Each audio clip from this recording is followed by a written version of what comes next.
She saved $65,000 over 12 years for her son's college. Every dollar mattered. Then, she saw an investment promising 12% guaranteed returns. Professional company, real office. She invested everything. It was a Ponzi scheme. The money's gone. Her son's 16. Her name was Maria, 41 years old, single mother, paralegal making $52,000 a year.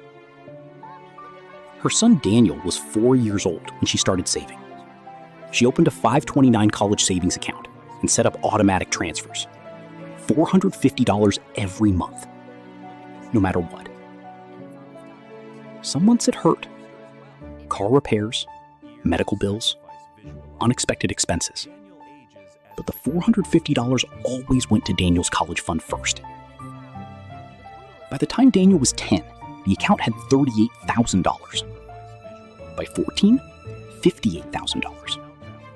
By 16, $65,000. Maria was proud. She'd done it without help. No child support, no family money. Just discipline and sacrifice. Daniel was a good student, B+ average. Talked about engineering, maybe state school, maybe somewhere better if he got scholarships. Maria wanted to give him options. The $65,000 would cover most of state school, maybe all of it if he lived at home. Then in early 2021, she saw the ad on Facebook. Invest in real estate rental properties. 12% annual returns guaranteed. Passive income. Professional management. The company was called Residential Income Partners. They had a website, professional photos, testimonials, an office address in a real building. Maria ignored it at first. She wasn't an investor. She was a saver. But she kept seeing the ads. And she started thinking, 12% a year on $65,000 is $7,800. That could help with tuition and living expenses. She researched the company, found articles mentioning it, found their LLC registration with the state. They were legitimate, registered, real.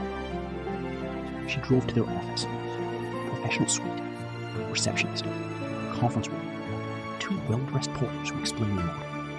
We pool investor money, buy rental properties in emerging markets. Professional property management handles tenants. You receive monthly distributions, 12% annually. We take a 2% management fee.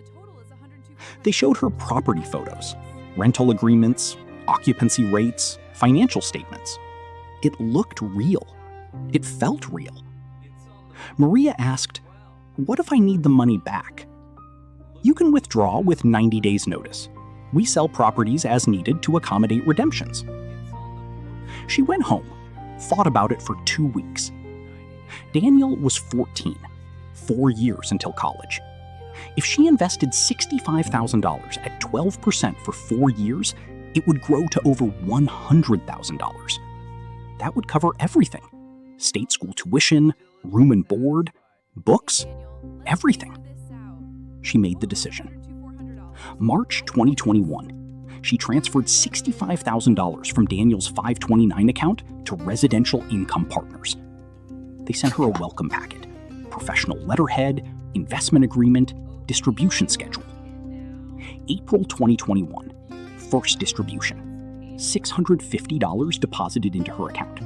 12% annually is 1% monthly, right on schedule. May, $650. June, $650. Every month, like clockwork. She was making $650 a month doing nothing. This was working. She told her sister about it. Her sister invested $15,000. She told a coworker. The coworker invested $25,000. By December 2021, Maria had received 9 monthly payments, $5,850 total. The investment was performing exactly as promised. January 2022, $650. February, $650. March, $650. 1 year in, everything perfect. April 2022, no payment. Maria checked her email. Nothing. She called the office. Voicemail full. She drove to the office. Empty. Suite vacant. For lease sign on the door. She called the partners. Numbers disconnected. She went to the company website. Offline. She reported it to police. They told her to contact the SEC. She contacted the SEC. They told her they were investigating. The company was a Ponzi scheme. Early investors were paid with new investors' money. No properties were ever purchased. The two partners had used fake names. They'd vanished, likely in another country now. Total investors, 347 people.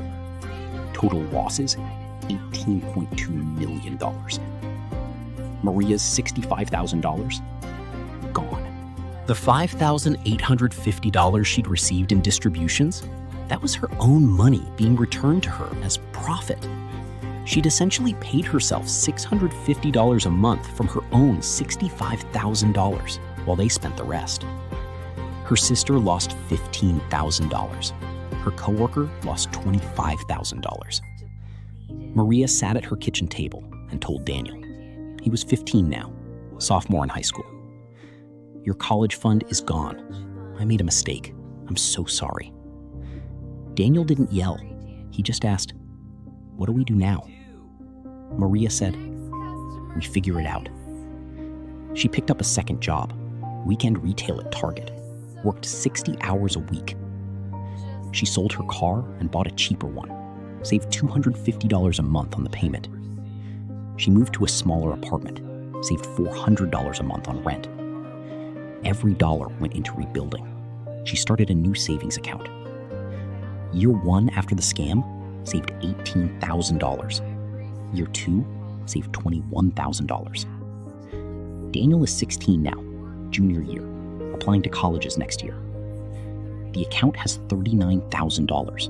Not enough for 4 years, but something. Daniel works part-time at a grocery store. He's applying for every scholarship he can find. Maria still works 2 jobs, still saves every dollar. The FBI caught the 2 scammers in 2023, Mexico, extradited them. They're awaiting trial. Even if convicted, Maria knows she won't get the money back. They spent it. It's gone. The hardest part isn't the money. It's the guilt. She worked so hard for 12 years, sacrificed so much, did everything right. Then one decision, one safe investment, one trust placed in the wrong people, and 12 years of discipline disappeared in 3 years of deception. Daniel tells her it's not her fault, that she was trying to help, that they'll figure it out together. But Maria knows. She was the adult. She was supposed to protect that money, not gamble it. She's learned that guaranteed returns don't exist, that professional appearances mean nothing, that registration with the state doesn't mean legitimate. She's learned that scammers are professionals. They know exactly how to look trustworthy. Real office, real paperwork, real distributions for a while. The Ponzi scheme worked for 18 months, long enough to build trust, long enough to bring in friends and family, long enough to make people believe. Then it vanished. Maria now tells everyone, if an investment promises guaranteed high returns, run. If it looks too good to be true, it is. If someone is offering you something better than the market average with no risk, they're lying. Daniel starts applying to colleges in 6 months. Maria will help him fill out financial aid forms, apply for grants, look at state schools. Community college for 2 years, then transfer.